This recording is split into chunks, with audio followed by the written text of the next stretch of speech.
All right, good evening, everybody. It is 6 p.m. This is Tuesday, March the 10th. This is the regular board meeting for the Town of Spencer Board of Aldermen. We are called to order, and we will begin with an invocation by Alderwoman Sechrist. Please bow your head. Tonight we thank you for the beautiful spring-like day with the promise of spring soon arriving. We also take a moment to reflect on the privilege of community gathering, which goes back to the roots of the establishment of America. May we be guided by wisdom, patience, collaboration, and cooperation. May our decisions and policy serve the greater good of our citizens, and may we work together to plan and build for our present and future times. Amen. Amen. Please rise for the Pledge of Allegiance. I pledge allegiance to the flag of the United States of America and to the republic for which it stands, one nation, under God, indivisible, with liberty and justice for all. All right, good evening, everybody. Board, you have before you your agenda. Are there any additions or deletions? And if not, is there a motion to adopt the agenda before you? Move to adopt the agenda as presented. The motion by Ms. Sledge. Is there a second? Second. Second by Ms. Sechrist. All in favor? Right. All opposed? And that is approved. All right. We are going to move on with recognitions. We do have one recognition that we would like to make. I would like for Chief Lanning to come forward, please.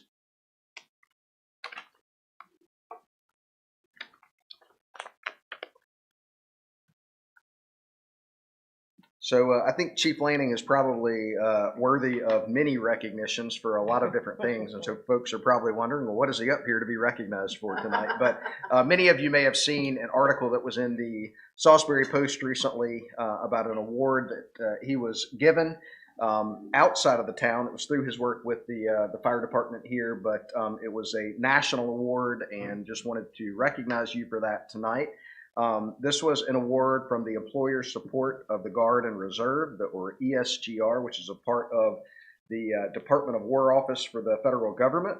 And it was established in 1972 to promote cooperation and understanding between the Reserve component service members and their civilian employers, and to assist in the resolution of conflicts arising from an employer's military commitment. So many of you know, as an employer, when you have reserve officers that are also a part of your staff, and then they are deployed. Obviously, it is a big impact on the families of those reservists, but also on the employers as well and their supervisors. This award is specifically for Chief Lanning for the work that he has done in supporting reservists, one particular reservist that was called to duty. And I'll read just a little bit about the award that he has received. So he was nominated and received the Patriot Award, and it is an award that recognizes it's from an employee serving in the National Guard or Reserve, or the spouse of a Guard or Reserve member who has nominated individual supervisors and bosses for support provided directly to the nominating service member and his or her family. The Patriot Award reflects the efforts made to support citizen warriors through a wide range of measures, including flexible schedules, time off prior to and after deployment, caring for families, and granting leaves of absence if needed. And so, Chief Lanning, we congratulate you on this award. It is, I think, no surprise to us, because beyond just supporting reservists and their family, we know that you as a supervisor and leader, more so than a supervisor with your department, that you support all of your staff, this is just an example of the many things you do to support each of your staff members, regardless of their situation. So thank you for your support of our military service members, and also for all of your staff. Absolutely. Thank you.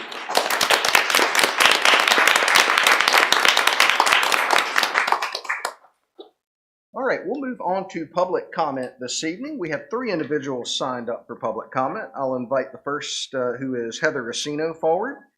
And if you will, state your name and your address for the record, and you'll have 3 minutes. I believe we have a timer that will pull up for you. All right. He said he was going to give me 5. Heather Racino, 310 Harrison Street. Good evening, Mayor and members of the board. Thank you for the opportunity to speak tonight on behalf of the parade committee.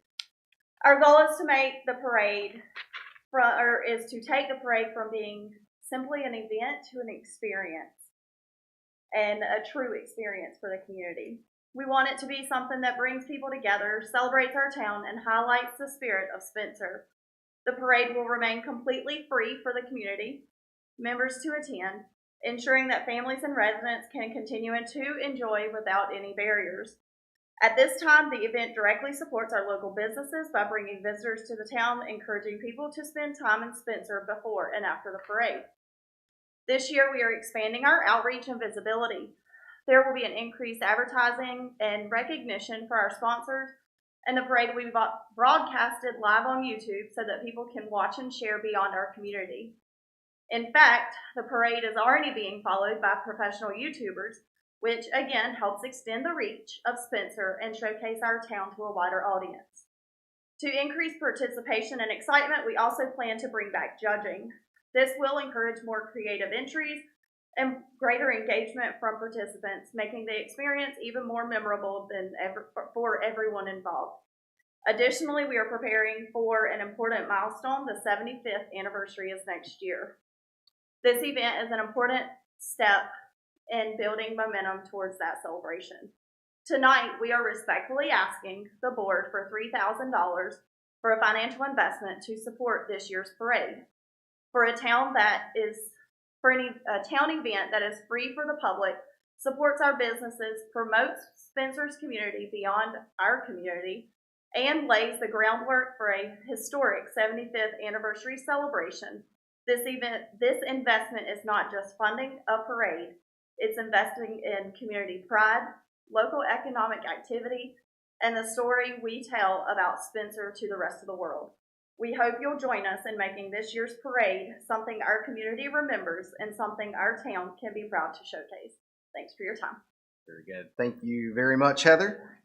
And thank you for your leadership of the parade, and what a wonderful event it is. And we appreciate the request, and we'll take it under advisement during the budgeting process that we're getting ready to go into. All right, our next speaker is Jim Pachero from All Aboard NC. Good evening. Hello, I'm Jim Petro. I drove all the way up from Charlotte to be with you tonight. Thank you for affording me the opportunity to speak to the board tonight about the issue which I think is very important to Spencer. I'm president of All Aboard Charlotte, which is part of the Carolina Association for Passenger Trains. We're a 501c3 nonprofit organization. We are an organization of citizens dedicated to improvement and expansion of passenger rail service as part of a balanced transportation policy. All Aboard Carolinas was established in 1982, and we're not affiliated with Amtrak or any state DOT. Back in 2023, the NC DOT Rail Division implemented a new timetable adding a 4th Piedmont train providing service between Charlotte and Raleigh. But in an effort to achieve the Charlotte to Raleigh travel time of under 3 hours, 2 trains dropped some stops, including Kannapolis, Salisbury, High Point, and Burlington. The regular scheduled trip time from Raleigh to Charlotte is 3 hours and 10 minutes. The trains which skip these stops save just 12 minutes from the regular schedule. 12 minutes is saved by denying passengers in Spencer and Salisbury more travel options. The scheme obviously directly affects this area. To achieve faster travel time between Charlotte and Raleigh, Piedmont Train 71 in the morning does not stop in Salisbury, even though the train passes through the station every day. Furthermore, neither does Train 76 in the evening. There's no train for passengers who wish to arrive in Salisbury from Raleigh over to High Point and all points in between early in the morning. Now, the earliest train to arrive here from certain stations is 12:25. It makes it hard for somebody who wants to go to Spencer Museum for the day to work that out. This also means that passengers who would like to travel from Salisbury to Charlotte first thing in the morning must wait again until 12:25 for the first train. This is very hard to conduct a full day of business in Charlotte with this ridiculous schedule. In the opposite direction, passengers who are looking for an evening departure from Salisbury towards Greensboro, Durham, and Raleigh, and all points in between, have only the 3 p.m. departure, next followed by the 8:22 p.m. departure, the last train of the day. This gives a 5-hour gap and makes for a trip a lot less appealing with such poor service. The only way we're going to correct this situation is for our local politicians, you guys, to contact our North Carolina state senators and representatives and ask them to pressure the rail division to reinstate all stops for all trains. Putting direct pressure on NC Rail Division will also help. The Rail Division updated the Burlington City Council in a work session early this month on the Piedmont Awareness Campaign. Rail Division Director Jason Orthner indicated presentations are possible for other stops along the corridor in the near future. Stakeholders such as High Point, Salisbury, Kannapolis should request meetings to get the latest updates, ask questions, and ask them to stop all trains. I feel it's important that the service we all pay for with our tax dollars should be available to all who want to use it. Thank you for your attention and consideration, and I've left you all with some information to read up on. Thank you, Mr. Petro. All right, and last but certainly not least is Leslie Talbot from our Historic Preservation Commission. Hello, gentlemen. Hello. Hello. I'm not going to go through the greeting because I've only got 3 minutes. Number one, I'm here to tell you how proud I am that we have a new member that we are asking you to swear in, and we're very excited about that because it brings a great diversity to our commission and to Spencer, untapped resource. And I would also like to remind everybody who's listening that we still have one opening, and we are looking forward to filling it with more experience, with anyone who wants to learn and share what they know.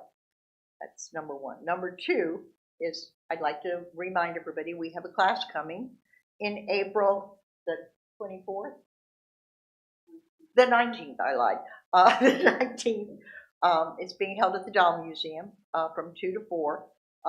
Light snacks will be provided because if we provide food, you may come. Hey, it works.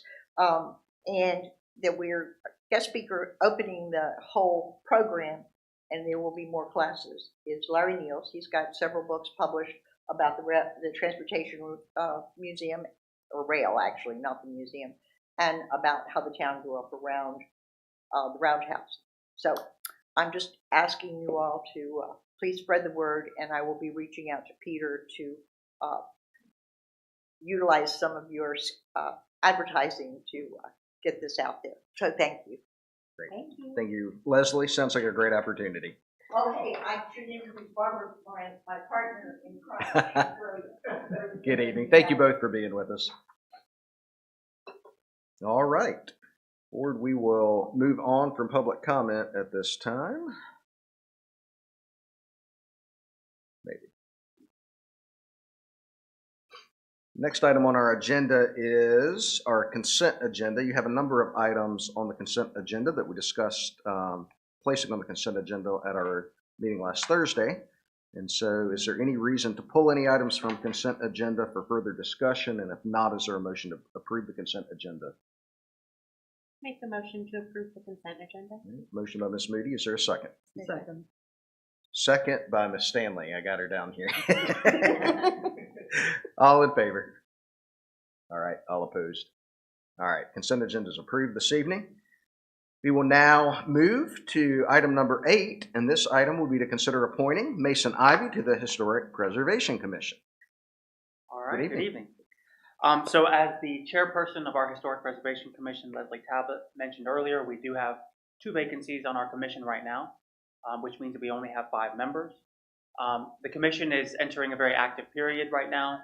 They're putting on education classes. They're working on some procedural updates that I previewed for y'all at our planning workshop last week.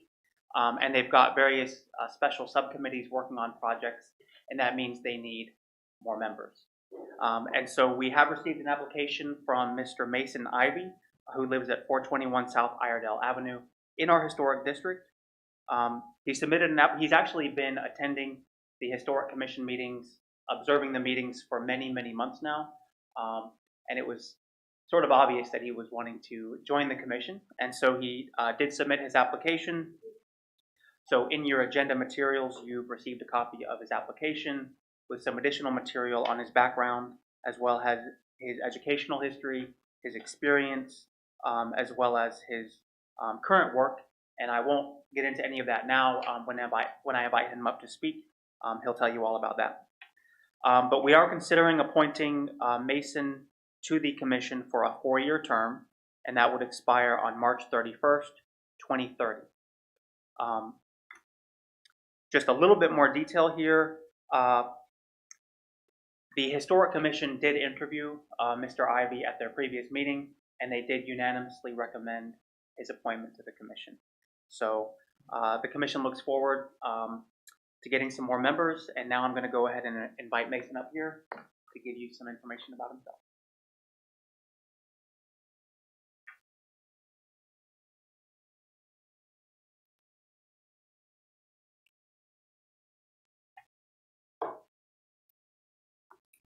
Good evening, Board of Aldermen. Good evening. Thank you very much for allowing me the opportunity to come and introduce myself. Along with distinguished guests and fellow citizens of Spencer, welcome, thank you. Quick introduction, most of it was covered by Kyle. I do live at 421 South Iredale Avenue. Lived in here for a little bit more than 2 years, Halloween of 2024, I guess, and fell in love, to be quite honest with you. Historically, I grew up in Macon, Georgia, and Atlanta, Georgia, and lived in antebellum homes, lived in historical homes in one of the nicest neighborhoods in Atlanta, Ansley Park. Moved to Concord in 1996. 1996, if you remember, was the Olympics. There were already too many people in Atlanta. Had to go. So we found our way to Concord. I took a position as assistant golf professional at Cabarrus Country Club, where I stayed for 2 years. And I'll get further into that as we go. But yeah, when we moved here, we lived on Union Street in a subletted, a divided house, historic house in the district. Loved it. Built 2 houses while we were in Concord, and currently, actually, after that, moved to Rocky River Golf Club to become golf course superintendent, which I was for 12 years, earning Class A status.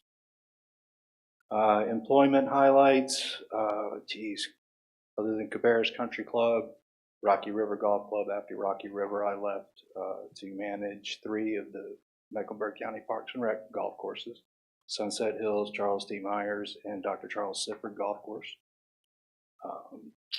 After that, spent a little bit of time at Red Bridge Golf Club in Locust. Knew the management company owner, and he had some issues that needed to be addressed, so I put on the bad boy hat for a little while. So yeah, that's kind of, right now I work for historic sites. I've been at Reed Gold Mine for almost 9 years. It'll be 9 years in May. Love it there. 880 acres of God's wilderness. Really enjoy it, and obviously have had the opportunity to volunteer some and serve at the North Carolina Transportation Museum. Made a lot of friends over there as well. So we're going through a transition at Reed Gold Mine, replacing supervisors, so kind of been in a hectic time right now, just seeing how all that's going to shake out. Education.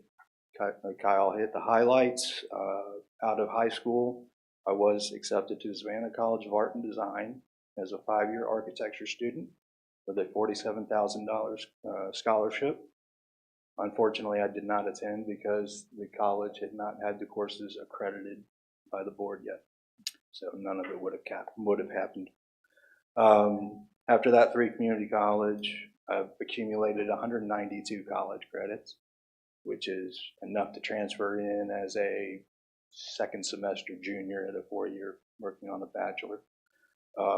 Pretty much have satisfied most of the requirements for Associate of Arts, Associate of General Education, Associate of Applied Science, and Turfgrass Management and Horticulture. Let's see, as far as service, that kind of, is pretty much it there. Service, I served in the North-South Turfgrass Association, which is a smaller portion of a larger group called the Carolinas Golf Course Superintendents Association. During that time, I spent 5 years, started as director, left as president. During that time, I wrote the bylaws, filed for tax ramifications, ensured our 501c6 status, developed a working budget, and it maintained a membership database, updated regularly. The Carolinas Golf Course Superintendents of Association of America, Carolinas Golf Course Superintendents Association and the Golf Course Superintendents Association of America both are recognized, and they started a pilot program based on my template. I'm very, very proud of that. Also served as a 2-year director for the Turfgrass Council of North Carolina, and I was on the advisory committee, to Central Piedmont Community College when they were working on the curriculum for their turf management program. I've often been a guest speaker at CPCC, lecturing on topics from everything from soil chemistry to Niels Bohr's planetary model of the elements, which concerns valence. Interests, golf was it, honestly. I learned how to play at 12, went to work on golf courses at 15, and left the business, I guess in 22, 23.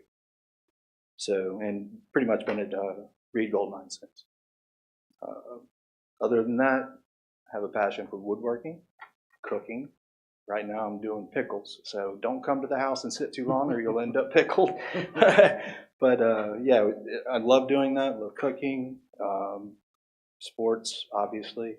My daughter is a Tar Heel, and didn't go to University of Georgia, my wife did, but I'm a Bulldog.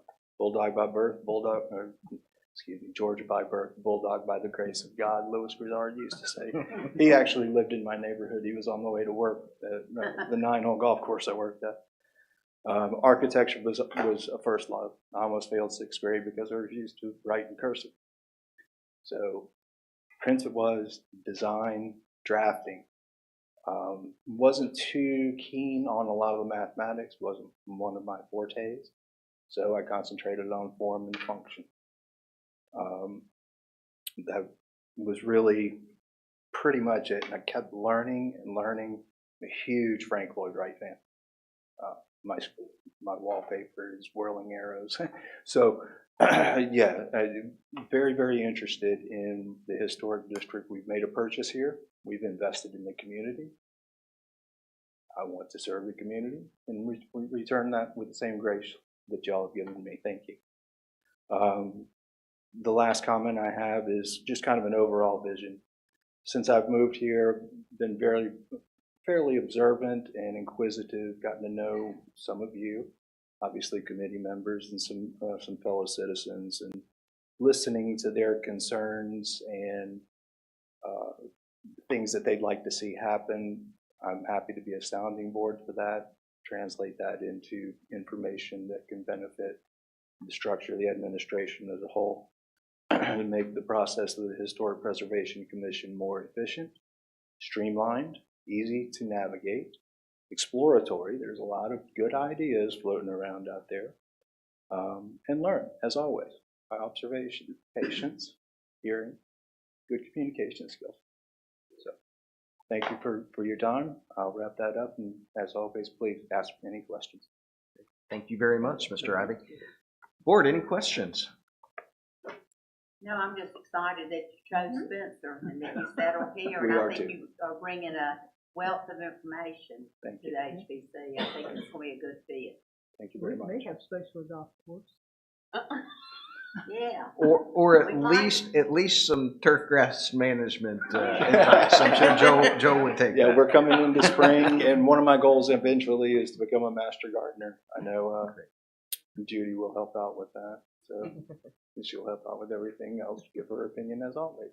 But look forward to that, and use the community again as everyone intended a place for citizens to come, voice their input, have it heard, taken into account. This is a fairly small representation of your citizenship. Tomorrow I plan to attend the meeting of the Historic Commission in Salisbury to see how their meetings run. And I understand they're a little bit more than it is here, which I understand. But hopefully, I can do my part to grow the community, to expand it, provide opportunities, and enhance what is is already in process. I'd love to see Spencer shops filled up. You know, I'd eventually like to be a proprietor, perhaps. We have grand plans. We were blessed to find Spencer. We had looked in Concord, but we saved a little chunk of change coming to Spencer. But really love the speed. I've gotten to know, some of the police officers, obviously Mr. Taylor, Kyle.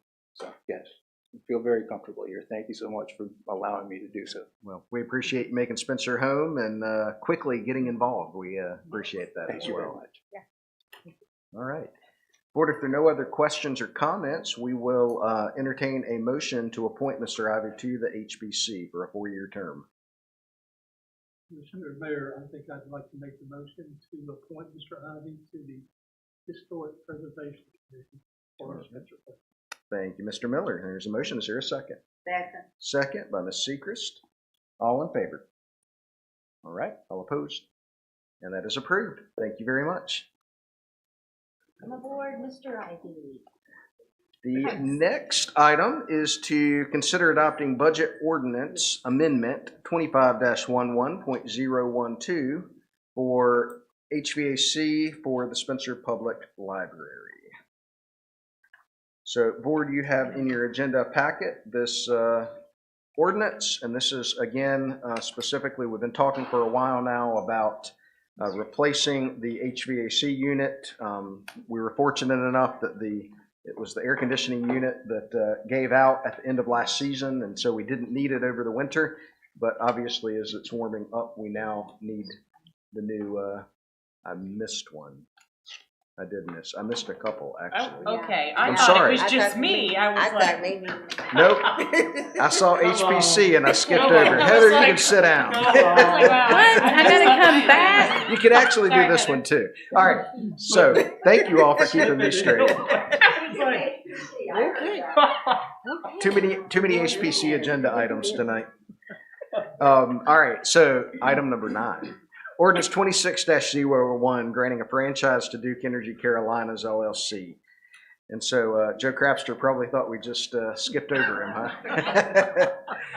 Board, this was on our agenda last month. At last month's meeting, we have to have this has to be presented twice. But again, this is an agreement. It's a renewal, essentially, of an agreement for a franchise agreement for Duke Energy's Carolina to be our power provider in Spencer. Basically granting them the authority to be that utility. There was a previous, I believe it was 75-year agreement, 60 that was in place. And so now we are proposing to renew that agreement. And so we had that on the agenda last month. It's on the agenda again this month. Again, we have to approve it twice. And so if there are any questions related to or comments related to this, we will entertain those now. And then if not, what we would propose is that there is a motion to affirm the prior action from the previous meeting.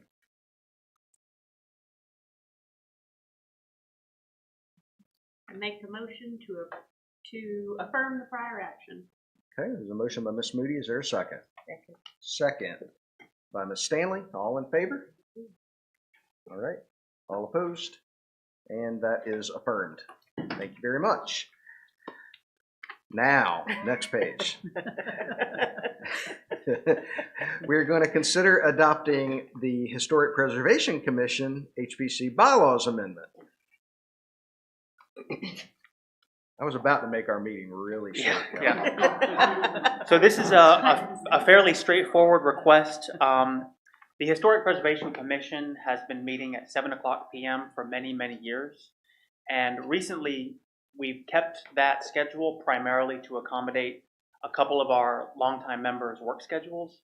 As those members have rolled off the board, our current membership no longer is tied to those same work schedules. And we think now is the right opportunity for the commission to change that meeting time from 7 p.m. to 6 p.m. The primary reason we're doing this is those commission meetings can go very late into the evening. If they start at 7, and if we have 5 public hearings on the agenda. We've been there till 10, 11, sometimes midnight before. And I think the best thing we can do to improve our customer service is to just make sure that those meetings happen in a timely manner and that we can get everyone out of the door in a reasonable time. The late meetings also come with their own kind of unhelpful side effects. I wrote in my staff report that when those meetings get late, everyone in the room gets fatigued, including the applicants, staff, the commission members, and that can lead to, it can negatively impact testimony, deliberation, and decision-making by all parties.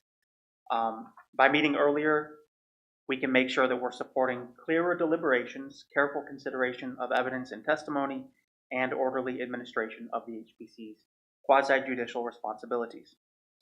So the item before you is basically to make a single amendment to the HPC bylaws, and that would only strike out where it says 7 o'clock and replace that with 6 o'clock.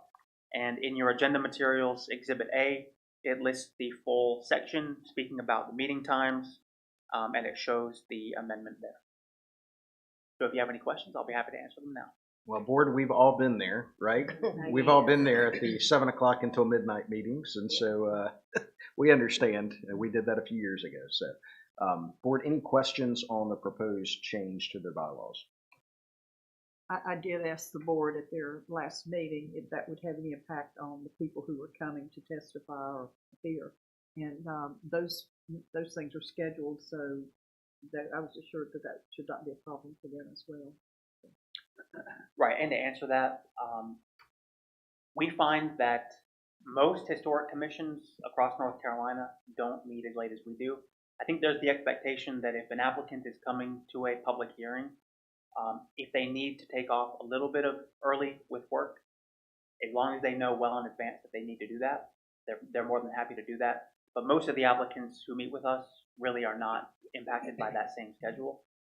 The Historic Commission in Salisbury meets at 5:15, and I think we're probably among the latest meeting commissions in the state. So we're really just bringing it back into best practice. All right. Board, is there a motion?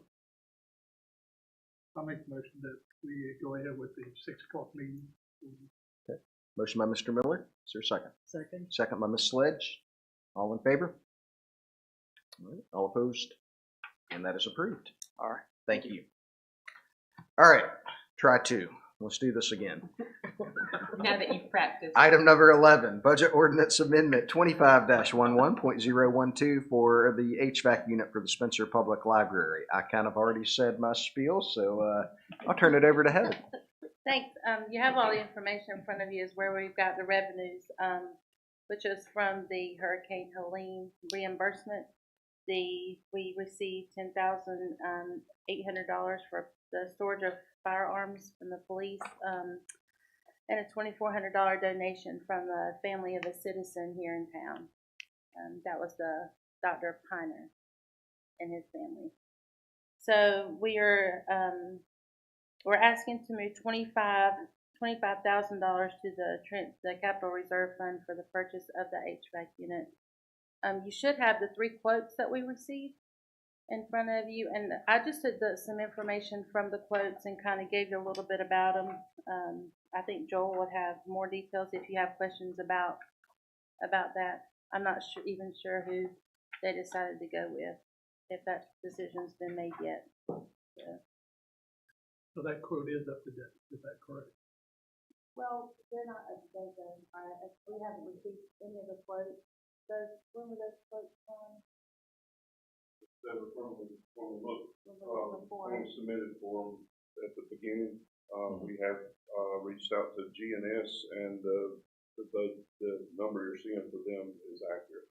They have responded back to us and saying that there was no change.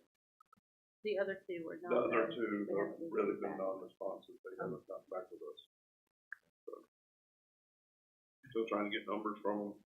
You know what I mean? But as it looks right now, that may be the one that we go with. No problem about getting the equipment and doing that. He said he had it, he could get it, it's in stock, he could have it, no questions. So, yeah, they were very responsive. Yeah, warranties the same across the board. Yeah, that's what I was going to ask. Yep. Warranties are same across the board. And one of these quotes said that they would supply the crane. Yeah, Does it go on top of the building?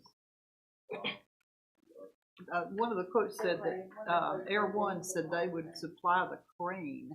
The crane, they'll still have to use the crane. It's a 7.5 ton unit. They'll have to set it with a crane. It's not on the, no, it's on the ground. On the ground. They'll have to use, it'll be a truck crane. Oh, It okay. won't be the big one like you put them on the roof. Oh, okay. It'll just be a truck crane to set it on. But that's all that is inclusive in these. Okay. Okay. Board, any other questions? All right. I know everybody that visits the library will be happy this summer to have cool air in their library tonight. All right. Is there a motion to approve the ordinance before you? I'll make a motion that we approve that ordinance for the library. The motion by Mr. Miller. I'm going to give the second to Ms. Sledge. Is that good? That's good. All right. thank you. Any further discussion? All in favor? All right. All opposed? And that is approved. Thank you. Heather and Joel, thank y'all for working to figure out a way to make this happen. All right. We will now move on to our departmental reports, and we'll invite Mr. Blunt forward for the planning department report. Mayor, members of the board, you have my written report in your package. I'll be glad to answer any questions. All right, board, any questions? That might be Mr. Blunt's shortest update ever.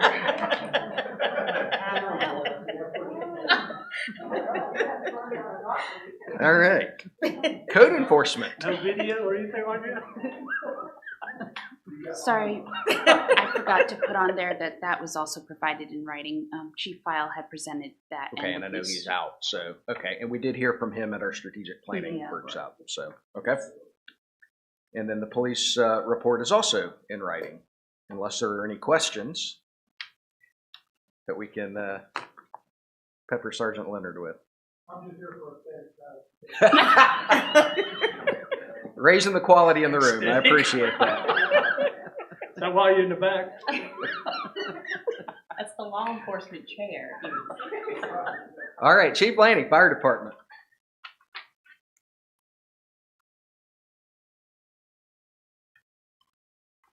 Mayor and board, good afternoon again.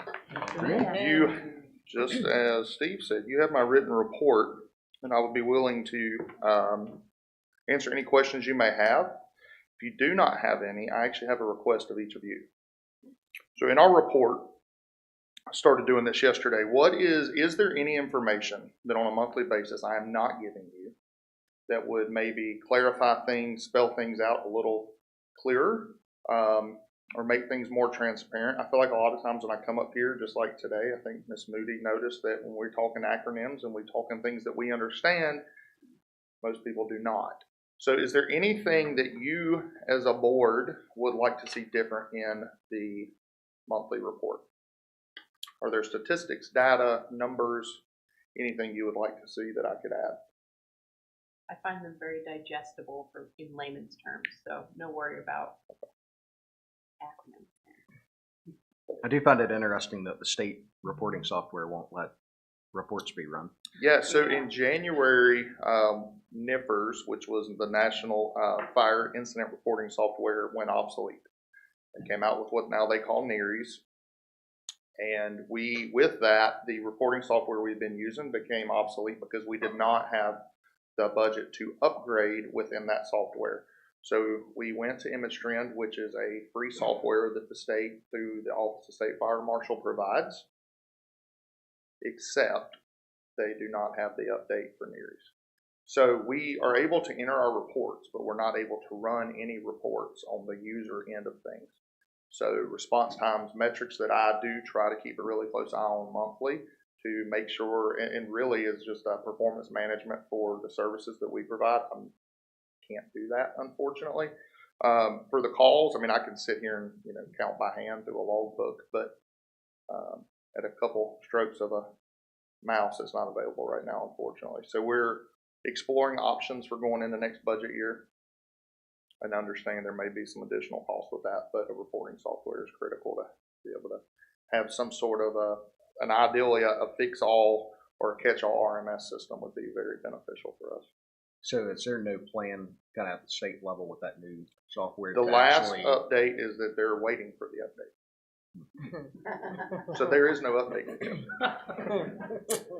But we're not alone. There a lot of fire departments, municipal departments in the county switched to ImageTrend because it was free, and they're all experiencing the same thing. So that was, again, some things that were discussed today for the county strategic planning session for the fire service, looking towards a certain vendor to see if even ideally the county would be willing to fund that, considering we all have to have it.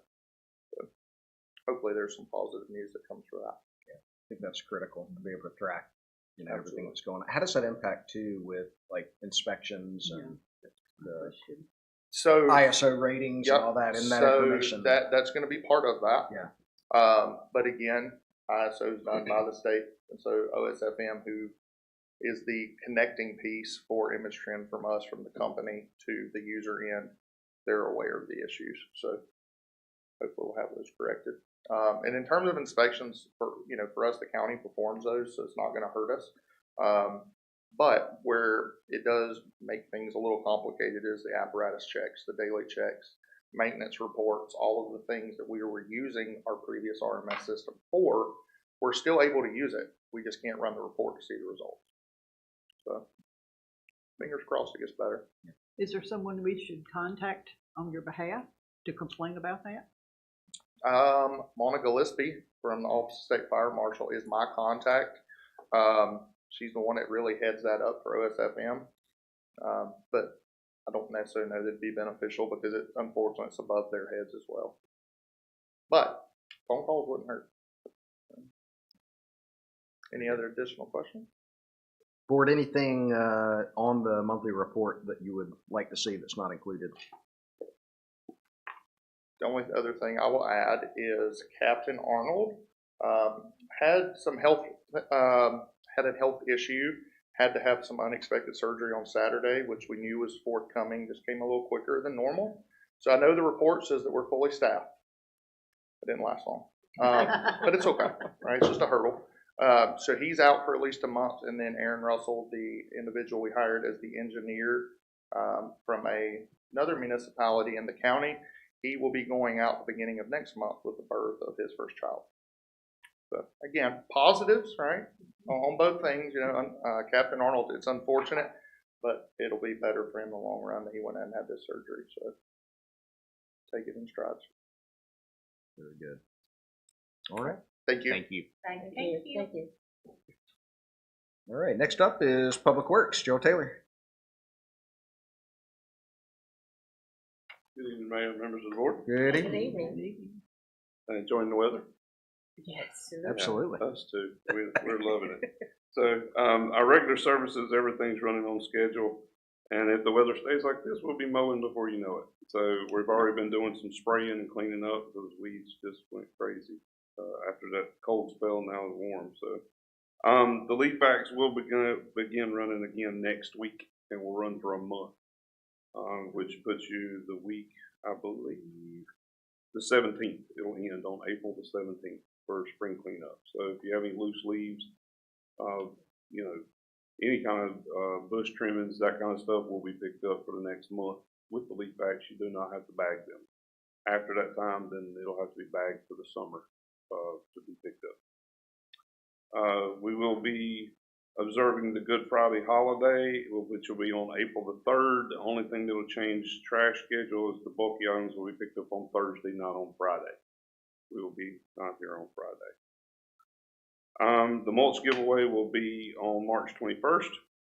So anyone that would like some, contact Town Hall or myself, email, telephone, whatever you want to do, and just put your order in. We'll deliver up to 3 truckloads per household. Will be the maximum. If we do more than that, it tends to get bogged down. We get multiple loads. We're here till 1 o'clock, and it is what it is. So, but we have plenty. So anybody that wants it, by all means, let us know. We have just about completed the project at Library Park to get it ready for spring. We've got pine needles to put down. We finished the pressure washing today of the paths and made sure all the bricks around with the names, all of those can be seen now. So the statue and everything got clean. So we'll get the pine needles down, and then we'll move into the Transportation Museum side. We started on it right before the snow. Snow kind of threw us off. We had to get the library trimmed. You know, it is what it is. So we're going through that, but we will be back on that as soon as we get the library completed. And we still have a position open. We're going through, you know, we've got quite a few applications, so we're going through those and getting ready to set up some interviews. So we'll be moving on with that, and hopefully by next month we'll have someone to introduce to you. That would be great. Again, the final CCAP, I think we went over this at our meeting, but that has been completed, and we have submitted the paperwork to get the last 25% on it. So that one will be closed out, and we continue to work with our engineers on the dam to try to figure out what's going on with it. And I will answer any questions that you may have. All right. Thank you, Mr. Taylor. Board, any questions? I have two, actually. Okay. Tell me about the sinkhole on Second Street? Second Oh, Street. between First and Second? Yeah, On Iredale. Iredale. Yes. It's technically not a sinkhole. It's just a piece of pipe that's actually washing out on the side. We have plans to cut that and fix it tomorrow. I had to wait for the locate, and locate people are behind. If I called an emergency locate, usually I get that within 3 or 4 hours. It's been a day and a half, so yeah. So we should have a locate done by tomorrow. We'll cut it and fix it. I don't think it'll be a big thing to do. I have been asked again about the peace pole. At Library Park, it has been put back up. Is it back up? Yes, ma'am. Okay, thank you. It is back up, and that mulch-bed has been completed. Thank you. Around it. Now we're at a stage now that planting the trees is probably not the best thing to do right in a second. So we'll wait till the fall.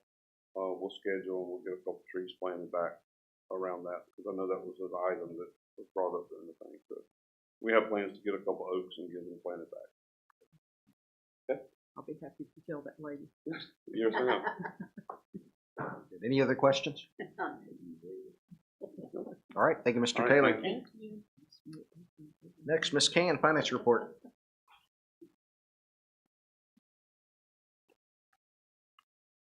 Good evening again. Good evening.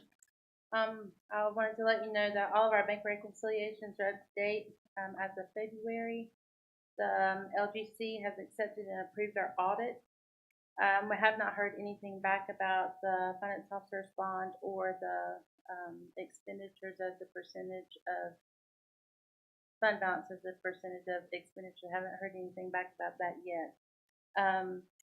I have corrected Fund 32. If you'll remember, last month I said that the FY24 budget was included as well as the FY25, 24 and 25 was there. I got that corrected. And then as far as Fund 48, which is the fund that holds all of our miscellaneous grants or miscellaneous projects, that I'm working with Anna Etheridge from the league. She's supposed to call me tomorrow and get that corrected in that fund. Our sales and use taxes are still at about 3.4% as compared to last year. And I put notes on all of my reports if you have any questions about anything that's on there. Board, any questions for Ms. Can? Do these, the funds that are closed out and that sort of thing, do they stay as part of this permanent? No, they don't. Just because of the conversion, I will get those closed out by the end of the fiscal year. Okay. So. But they don't carry on as a part of the report for They infinity. won't. Yeah. Okay. All right. Thank you very much. Thank you very much. And finally, active living. Ms. Sword. Good evening, Mayor and Board. So the Parks and Recreation Advisory Board met on March 4th and approved its work plan, which was presented to you all during the strategic planning session.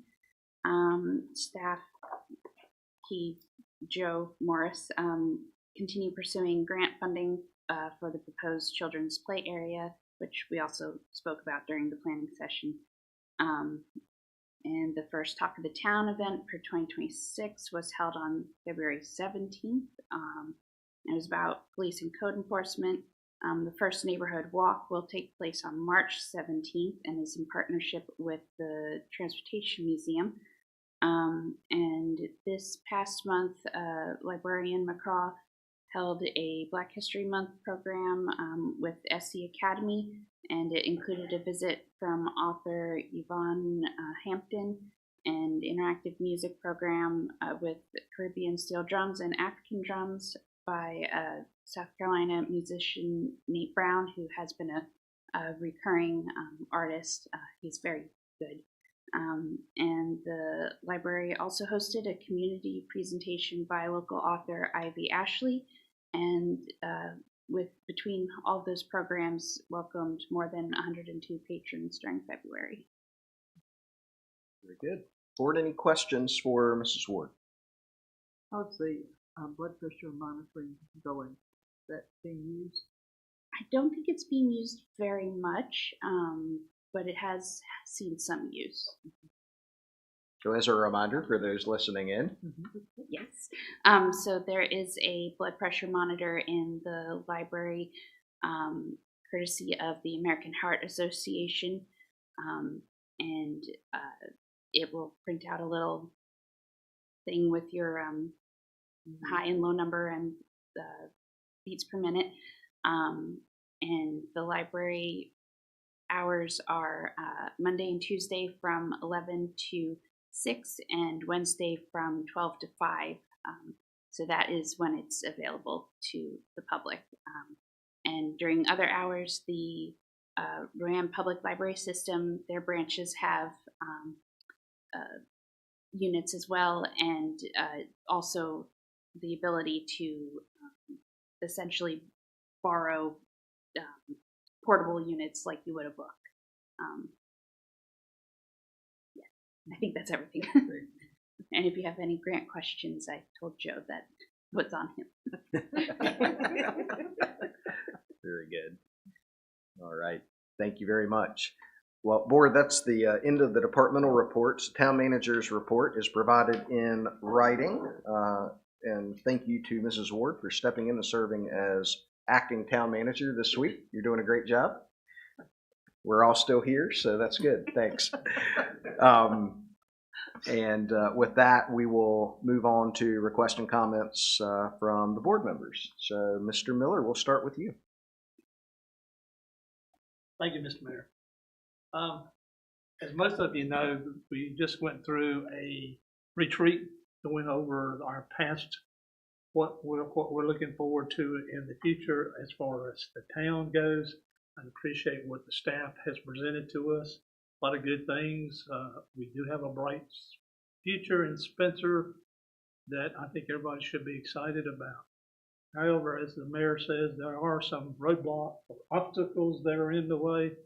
It's called funding, and it's something that we all have to deal with no matter what town we're dealing with as far as it goes. But let me encourage everybody, like I said before, I kind of enthusiastically said this, we need to go out and sell Spencer. I think Spencer is a great little town. So that's my little spiel tonight. Very good. Thank you, Mr. Miller. Yes, ma'am. Ms. Moody. I don't know how I follow that slogan, but it's just, I'm going to have that on a t-shirt too. Next to my Joe t-shirt, be like Joe.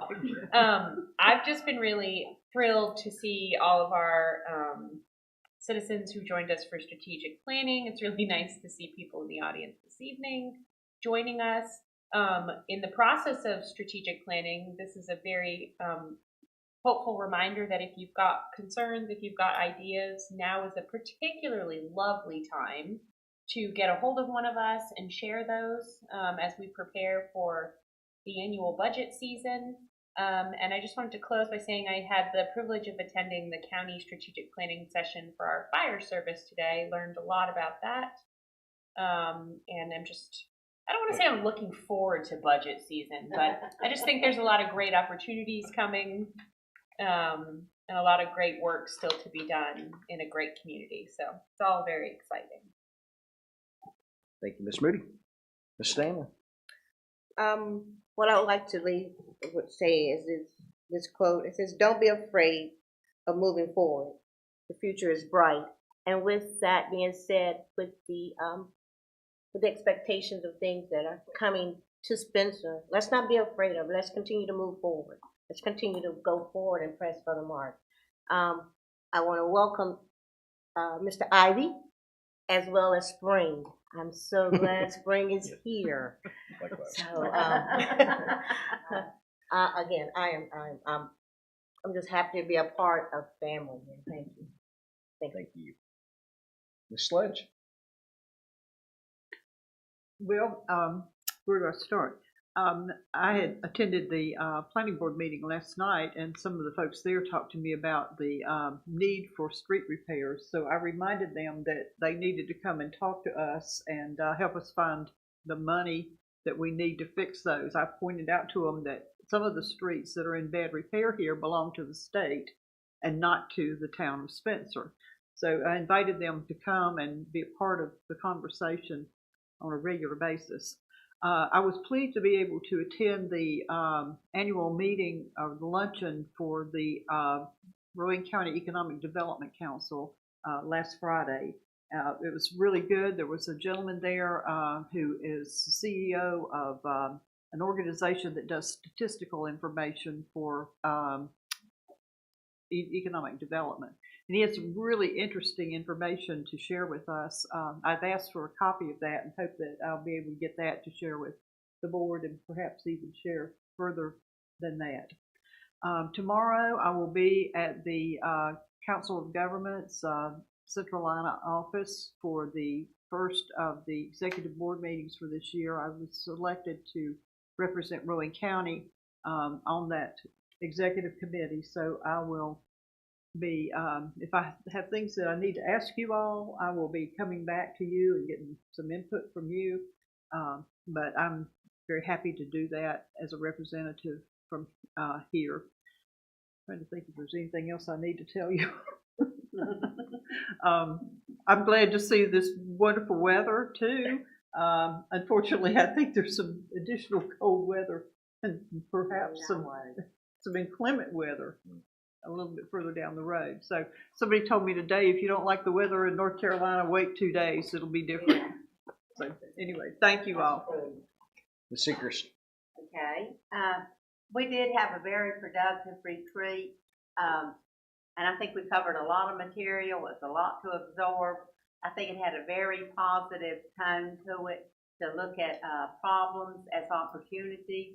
And one of our employees went home and wrote a wonderful letter to the board because he had things on his mind all night long afterwards. And I understood what he was talking about, and I thought his letter was great and summed up some things that we really need to think about. So I appreciate that extra effort on that. I also wanted to thank Quinta again for her table 10 that she did last night at Lemon Street. I couldn't go because I had a prior engagement, but I heard it was a good crowd and another good meal. And if you ever can go on the second Monday of each month, please try to make it. And it's only a $10 charge or whatever you can pay, all the way down to zero. So that is definitely a service that she does for this community. And finally, I want to remind everyone, students are on spring break this week, so they're going to be out and about and in the streets, and sometimes not on the sidewalks. And students always have the right of way, even if it's annoying if you see them walking in the middle of the road. But just be mindful that they're out there, from the very littlest to the very oldest, and keep an extra eye out for them. Very good. Thank you, Ms. Seekers. I'll wrap us up real quickly. We did have a great strategic planning session. I appreciate everybody's time and commitment. Those people from our community that came out both on Thursday evening and on Friday. I appreciate our board and our staff, the time that y'all took to spend a whole day with planning. I think we got to hear a lot of exciting stuff, got to talk through some significant challenges, I think, but there's obstacles that are challenges. I think they are serve as an opportunity for us to make our community stronger. And that's what we're all here for, to continue building our community to be a better place for everybody. So appreciate all the effort that went into that. I also appreciate the Central Atlanta Regional Council for helping facilitate that. Thought they did a very good job with that. So I will just leave you, as we talk about obstacles and roadblocks, I'll leave you with the quote that I left our board with that when we kicked off the strategic planning session on Friday morning. And that is from John Quincy Adams, and that is that patience and perseverance have a magical effect before which difficulties disappear and obstacles vanish. And so we are all working together. We're being patient and looking to persevere and accomplish all of the strategic goals that we have as a part of the plan that we outlined, back in 2020. So we're going on 6 years now.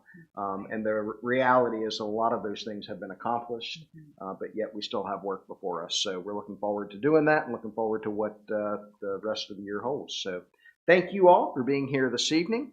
And with that, we've reached the end of our agenda, and I will entertain a motion to adjourn. I move to adjourn this meeting. Motion by Ms. Sledge. Is there a second? Second. Second by everybody on the board. All in favor? All right, we stand adjourned. Thank you. Thank you.